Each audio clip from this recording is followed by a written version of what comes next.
spontaneous activity that occurs in the prefrontal cortex is what spurs creativity. This area of the brain is overactive and is associated with overthinking. Creativity goes hand in hand with overthinking, and therefore what overthinkers do is obsess over creativity. We constantly think about something. That light right there. I'm aware that I'm telling you about it, but I'm also questioning it. I'm thinking, how did the wonderful Thomas Edison just think of light bulbs? How did he one day just create a functioning one, and today we've got so many of them? I know that I'm way off topic, but that basically is what happens in my brain 24/7. I first came across the term overthinking when I was 16 years old. My junior year was filled with tears, discomfort, and lots of questioning. But it also was a year of understanding and of growing. The classes AP Psychology, AP Microeconomics, AP Studio Art, and Student Leadership particularly spoke to me and changed my perspective on life and on the nature of humans. What specifically interested me in psychology was the human brain. As we learned about how it develops, how it functions, and the different parts of it, I wanted to learn more about it. I chose to represent it and deepen my understanding by illustrating what thinking literally looks like for my AP Studio Art portfolio. However, as the deadline approached, I became indecisive and unhappy with what I had created. I met with my teacher, and she told me that I could not make 12 new pieces in a weekend. I had to stick to a theme, and I had to stop overthinking everything. Funny thing is that this actually motivated me to create those 12 new pieces. But then I came across the term overthinking again. During an intense microeconomics test, I tried cramming some information. My friend simply told me, "Look, you've studied, you know what you know, just don't overthink your answers and focus." Next thing I knew, I ran out of time, I overthought my answers, and I literally started to cry in the middle of my test. My brain started thinking, this is your junior year. It is the most important year in high school. You cannot fail this. What are you going to do? And suddenly, my teacher literally handed me a box of tissues. As I reflected back on these moments, I kept thinking, why was everybody telling me to stop overthinking? I would have never labeled myself as somebody who complicates things or as an overthinker. But through a very informative class called Student Leadership, I learned a lot about myself through the Gallup StrengthsFinder test. This online test identifies your strongest strengths and gives you insight about them. My 5 top strengths included input, restorative, strategic, ideation, and futuristic. Those acquiring the theme input are seen as curious, as people who crave to know more. Those who are restorative are good at figuring out problems and solving them. Those with ideation are fascinated by ideas and can easily make connections. And finally, those who are futuristic are inspired by the future and what comes next. As I received these results, I understood them individually but could not make any connections. My friends and family kept telling me, stop worrying so much, be more confident, stop overthinking, just try your best. But my best was not enough. What is overthinking? What does it mean? Why do I do it? How do I stop? Why can't I be like the rest of my classmates who just take a test and get on with their lives, or pick a topic and stick to it? Why am I so different?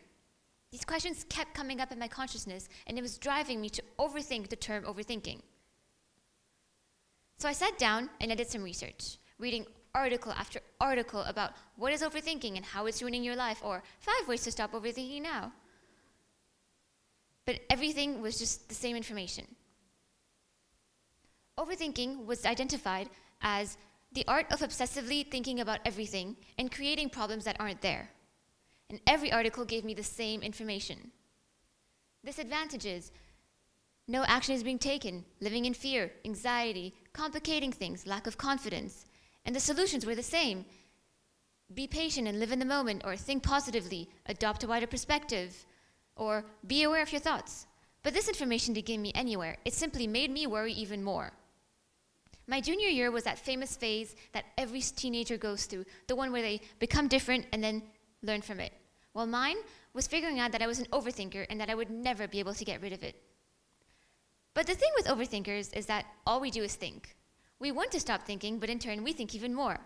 It's a constant battle between the past, the present, and the future.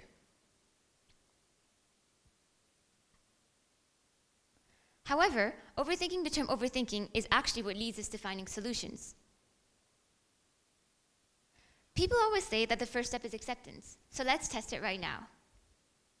Show of hands today, how many of you think that you are an overthinker? My purpose in this TED Talk today is to let you know that there is a magic solution to stop overthinking.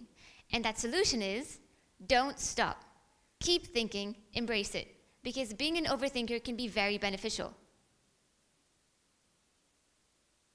As overthinkers, we obviously think a lot. We crave information which explains the theme input. We overanalyze everything, we observe and find patterns. That's being strategic. By overanalyzing everything, we make connections and widen our imagination spectrum. That's ideation. Furthermore, after analyzing everything, we find solutions and actually enjoy solving problems. That's being restorative. And finally, we project ourselves into the future. We worry, we think 5 steps ahead, but project ourselves into the future. That's being futuristic. Every step I have described is a theme that described me on the Gallup Strengths Finder test. Now, if you were to take this test, you would probably get different results. But if you're an overthinker like me and still get different themes, it simply is because every overthinker is different. There are those who get lost in abstract ideas, those who overcomplicate or oversimplify things. There are those who avoid decision-making or fear failure. There are those who think too small or think too big, even those who make premature or irrelevant decisions. Now, this doesn't mean that there's specific types of overthinkers. It simply means that there are things that our brain does which we must understand so that we can find a balance and use it to our advantage, because it is possible.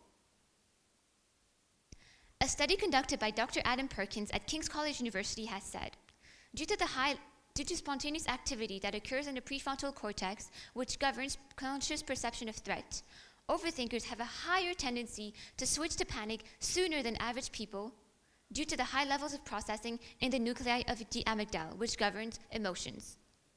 This means that you experience intense negative emotions even when there's no threat present.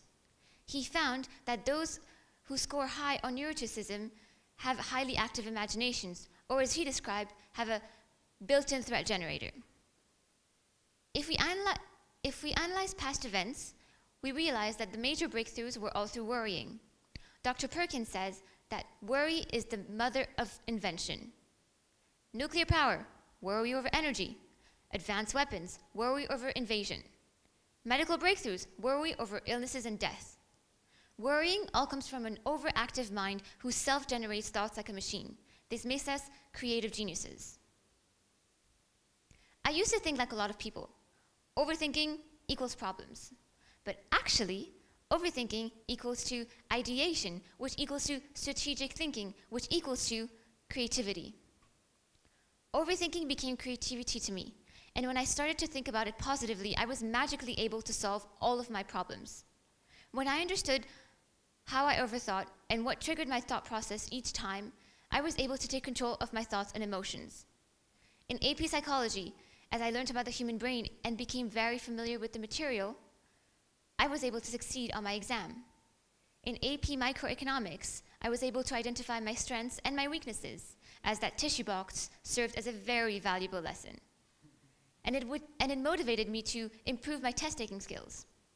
And finally, in AP Studio Art, even though I had created those 12 new concentration pieces, I went back to what I had originally created, I focused on improving them, and actually realized that I had a concentration theme all along. It was the nature of humans. Overthinking became true creativity to me because I was able to make connections and motivated myself to understand every single step in my thought process. This motivation and realization all came from overthinking with a specific spectrum. Instead of stressing over a situation, focus on it. You may actually end up finding a solution. Instead of thinking of all the negative ifs when in a worried state of mind, think of the positive ifs. When you overanalyze a situation, take control of your thoughts and emotions. Don't let it control you, because you are simply channeling a lot of imagination as your mind goes off to worry far, far away. Embrace the fact that you're an overthinker. You just have to learn how to control it and how to use it to your advantage. Being an overthinker is not something to be ashamed of. It's something to be proud of, because it is what makes you unique. You just have to understand what type of overthinker you are, what triggers your thought process, and how you can control it. When you know how you think, you can know when to use these magical powers. Overthinking has been associated with such negative connotations for such a long time, but we should change that. Spin it around with a spark of creativity and realize and understand that being imaginative and being creative can bring so much more. Because overthinking isn't just an overflow of thoughts, it's an overflow of creativity. Thank you.